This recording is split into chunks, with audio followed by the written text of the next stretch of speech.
If I traded it all. Welcome back, everyone.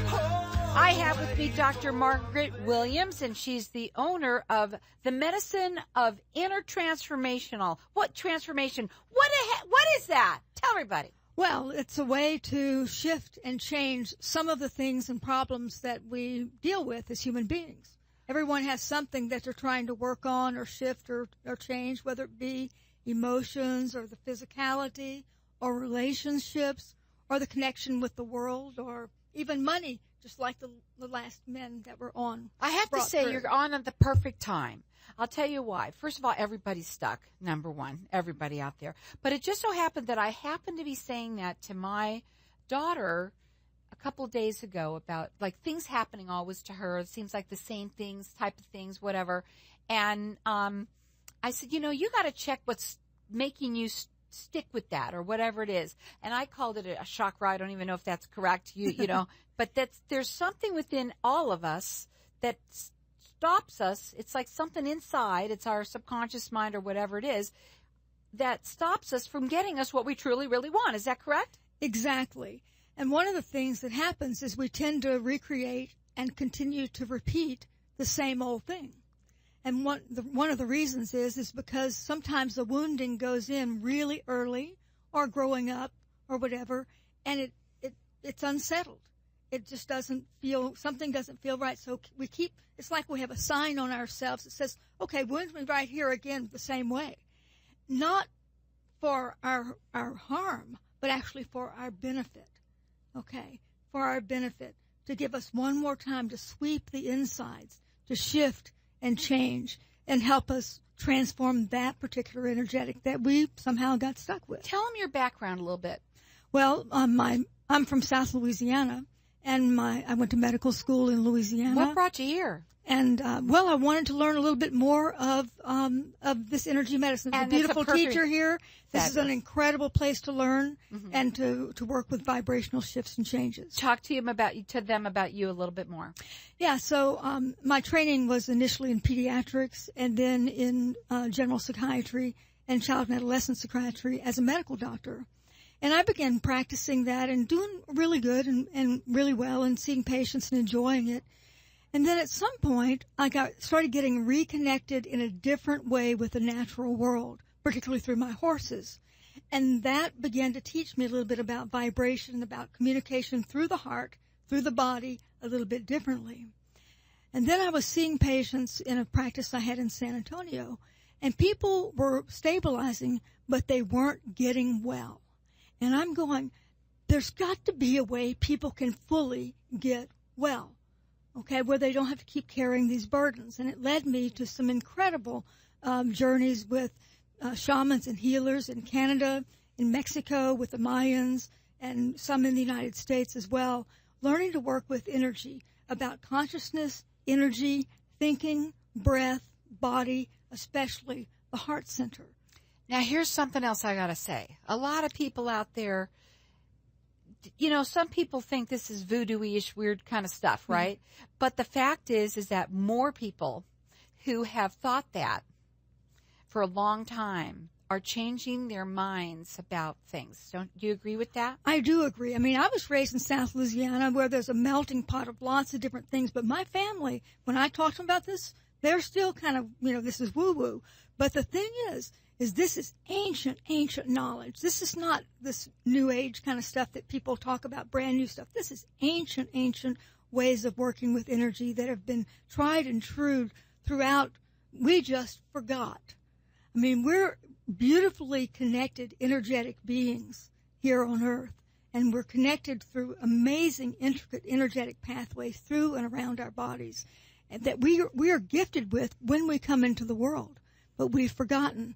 And this work is just to wake those up and to remember so we can have a better flow and enjoy our lives. Okay, let's ask how you can do that for someone. Obviously, you have to help someone do that. You could probably learn to do it on your own. Yeah, you really need a coach and a guide, because the places that have to be swept can be difficult. Because if someone is carrying around something that's old and hurts, there's an avoidance, kind of a cringing against, or kind of a pushing against and go, no, I'm not going there, right? And so, but in to hold that human being in just sort of a loving space and have them be able to drop into that and breathe it, sweep it, and move it through, on the other side of it is something so totally different that we could have never imagined how amazingly wonderful we are as human beings. Can you give an example of how maybe somebody that you've even worked with that can understand how it works and what you did? Yeah, there was a beautiful woman who had just really intense problems with anger. And a lot of people do. Yes, they do. And it's not wrong or bad. The thing is, that's an energetic that's actually trying to bring a healing. And one of the things that was happening is every time she got into a really amazing, loving environment and a loving vibration, it started bubbling up for no reason that person could understand. And eventually it became just a real problem. But when she learned how to move it through with breath and with just relaxing into it, underneath that anger is a lot of vulnerability. And underneath that is quite a bit of love. And so it's actually going through the layers and allowing oneself to just drop through that and be with that. But sometimes if the wound goes in really violently early on, when someone approaches that wound, they're going to get anger. Like if a loved one comes close to that wound, the person carrying it hurts. They're going to push against it. Mm-hmm. It hurts. Mm-hmm. They may not even be conscious and aware. It's like an energy cyst that kind of gets stuck, right? But if that person can learn to be with oneself lovingly, gently, and kindly, and just be with it. A lot of the problem is that we won't go through the stuff because we're afraid of it. But really, if we do go through it, we have something very much more ample on the other side. And I also think that it's very hard for people, especially if, when you have that anger, if you have something happens that upsets you, Mm-hmm. it's extremely hard to come down from that, right? Because it's something that upsets you for something. Right. So what do people do when that happens? Well, we have to feel it, and we have to let it move through. Those are the first two things. Then if there's a story that's showing up with the anger, as soon as we can let go of the story and just release it even for a moment, like a second, 5 seconds, 10 seconds, then something else begins to become available. So it's about breathing, relaxing a little bit, letting it move through, honoring the anger because it's probably kept that person safe for so long. So we don't want to make it wrong, and we don't want to shove it back into the body. What we want to do is allow it to move through and transform, and so the person can be free from having to carry that particular burden over and over. Here's an important one, okay? Because everybody wants to be happy. So how does someone cultivate a happy energy flow? Yeah. So the nature... Not everybody's as happy as I am all the time. Well, the nature of the natural energy flow that we have is happy and ecstatic. It's a beautiful, loving energy flow. What happens is that things happen in our lives and it all gets jammed up. And we compound that by feeding ourselves cardboard food and that doesn't nourish our body, and by putting stuff in our heads that is not healthy for us, right? And by forgetting how loving and amazingly beautiful we are as human beings and kind of disconnecting from that and thinking that things have to stay the same way over and over and over again. And that's not true. So we have to nourish our head, our hearts, and our bodies every single day. When you work with someone, Yes. do you obviously tell them what to do? I mean, with that? Well, we talk about some options and some ways. Whatever shows up in my awareness and even in their awareness, we work with. We work with dreams. We work with ways to meditate and to breathe and to relax. We work with movement because a lot of times if we can just shake our bodies, dance a little bit. I'm not talking about ego dancing where we try to do something right. I'm talking about dancing from the inside out, living from the inside out.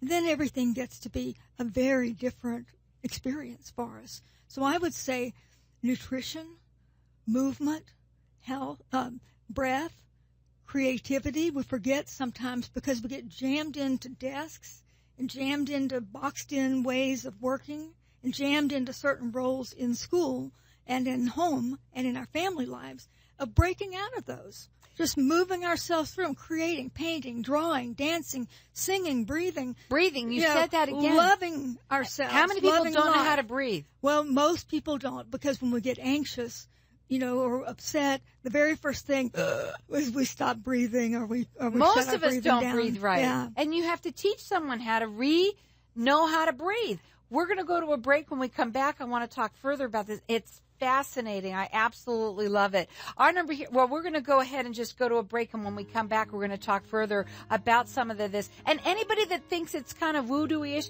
no, you got to try it, And I'm sure that everyone, and I'm going to talk to you about this at the break, have had things experienced like when we'll go, yeah, that's happened to me before, but that we don't really want to believe it. This is awesome. We're going to be back in just a minute. Hang tight. If I traded it all. Welcome back. Oh, it's so interesting talking to you, Doctor. You might want to check her out on her website. It is drmargaretwilliams.com. You can even call her direct. The number is 602-418-8110. Okay, so I want to talk. We've been talking a little bit. To me, I just know that so many of us out there we know that we're angry, we're crying out, we're all messed up in many ways, we are. And everybody, like we said, you want to be happy, but we don't know how to be truly happy. Okay. So let's go to this next one. What can people do to assist themselves with big emotions happening in today's world? Yeah, great question. Emotions are emotion, energy in motion. And if we look at it like that, if we look at it as just energy trying to move through us. Now, we've connected it with a story most of the time, but if we can kind of gently drop the story away for that moment and let the energy move through, everything shifts into something new. It transforms within ourselves in the moment. But we have to have the courage to feel. And the nice thing about having emotions is that people feel. It makes us alive. Okay? So they're good. And so there's nothing wrong with our emotions. People say, well, that's a bad emotion, that's bad energy. No. That's what's healing. You don't say to a volcano, sorry, don't erupt. You don't say that. You don't put a thumb on it and say, stay inside. You can't do that to nature. You can't do that to us either. But we have to find ways to move those energies through where we don't destroy, where we don't, do too many destructive things that we don't want to do, right? And we can. But it's just a matter of finding different ways to move them through and seeing if we can shift the story to something else. Commonly, we have embedded in, there was a job that, I'll put it on me for a second. There was a job that I didn't want to do. I just didn't want to go do. And for lots and lots of reasons. And I was pushing against it, which of course attracted it. And finally, the emotions began moving through me in such a beautiful way, erupting through song and dance and all that. And I'm fine doing that job. And so it's a matter of giving that space and not being ugly to ourselves, not fussing at ourselves, not making ourselves wrong for something that's actually healing in a good way. Well, that's a great point, because I think that I know for me, I don't know, you probably know Abraham Hicks. I listen to Abraham Hicks a lot, and Okay. but the reason why I do that, it helps me with certain things too. But anyway, the one thing that we talk about is to be happy at all the time. So we're supposed to be happy all the time, right? Who made that rule? I don't know. It was just that was said that was something that they talk about. Uh-huh. But then when you're not happy, you're thinking, "Oh my God, that's bad. I'm not doing something good." But that's not correct, right? Well, how can we be happy? I mean, And I like the way you put that. Who made that rule? I don't know. I believe that we can God? be happy no matter what's moving through, because if we have a different perspective on it, it can move through and we can go, this is part of my sacred tapestry of this life. Okay? And however it's woven together is sacred and beautiful no matter what has happened. And the big question to ask is, what lesson can I learn from this? What Right. lesson? Not in an ugly way, not in a pushing a thumb on ourselves way, but in a way that goes, what really can I learn from this? Okay. How can you help with people with strained relationships? There's some beautiful techniques in that. A lot of times, particularly in families, in couples, people take on certain roles in the family, and they sort of are assigned those roles by the family. And eventually, we have to kind of find ways to undo them. And so becoming aware of the role that we've taken on, or that someone else has taken on, or that we've put on somebody else. If we put someone in the sad category, the angry category, or the one that takes care of all the money category, or the one that is always I know, in a I sick feel like that a category, lot. or, Everybody you put know. me in that category of all of them. Go ahead. Yeah. And so there's a beautiful healing technique that came from Hawaii called the Ho'oponopono.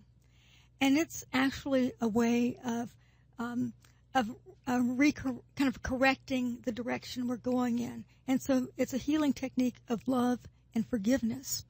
And it came from what you do is like if someone in a family is upset or sick, just imagine this. They sit in the middle of a circle and people around them say to themselves, sister or brother, I remember when this happened. I'm so sorry. I love you. Please forgive me. Thank you. Wouldn't that be nice if anybody would even be willing to do it in the first place? Right.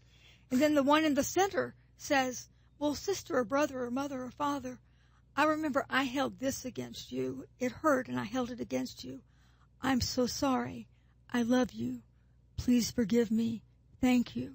And then that can expand to the clan and to the community and to the world. And so really what we see when someone does something and it bothers us or we bother them, it's a chance for healing and a reconnection and a course correction of our lives. I'm having a hard time coming to that to look down because I'm fascinated when I'm listening to you. I got to look at you. It's amazing. Now you can check her out again. Her website is Dr.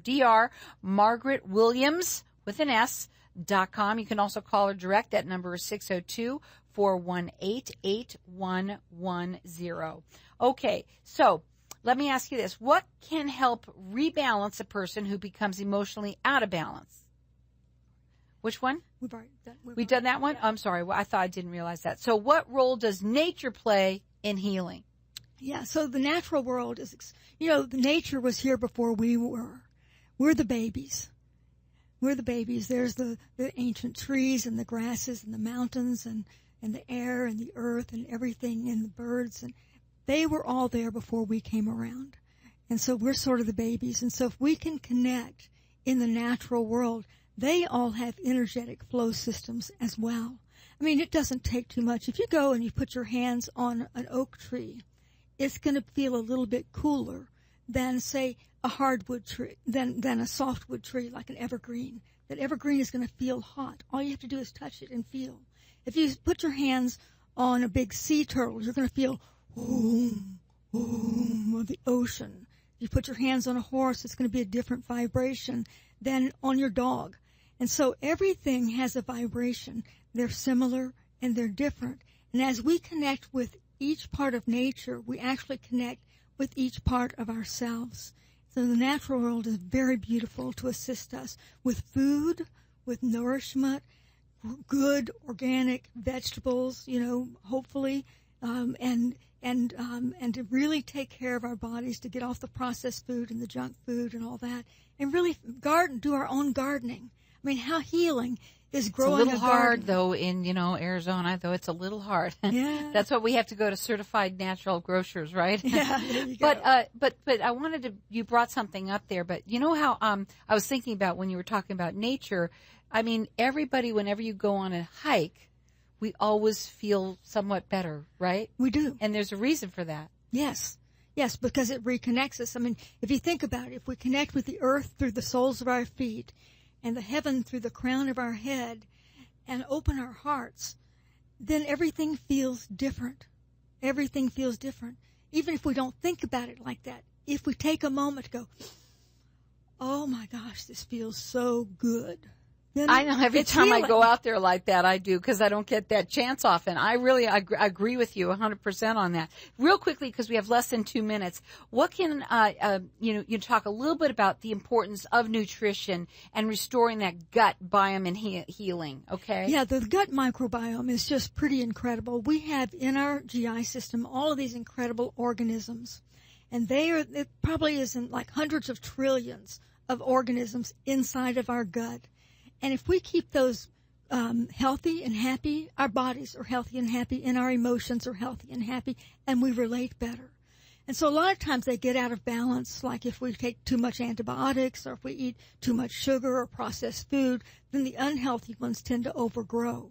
And what we need to do is sort of replace those and make them healthier. Get off the processed foods, the sugar, the fast foods, the junk foods, and all that. Feed ourselves really nourishing foods. And that's, as we nourish our bodies, we actually nourish the rest of us too, of course. It's all full circle. Yeah. It really is. And then, and probiotics and probiotic foods like, sauerkraut or kimchi, good keepers or yogurts, not the ones all sugared up and too processed. Make our own if we can. Right. And you can come in and make mine, okay? All right, I'll do that, Carol. So what would you leave everybody with today? No matter what's going on, it's part of our transformational pathway. It's part of a pathway to assist us and to help us as human beings. And we just have to look at it like that and find ways to align with it and move it through. It's not a little weird. It's really neat. It really, really is. You can check her out on her website. It's drmargaretwilliams.com.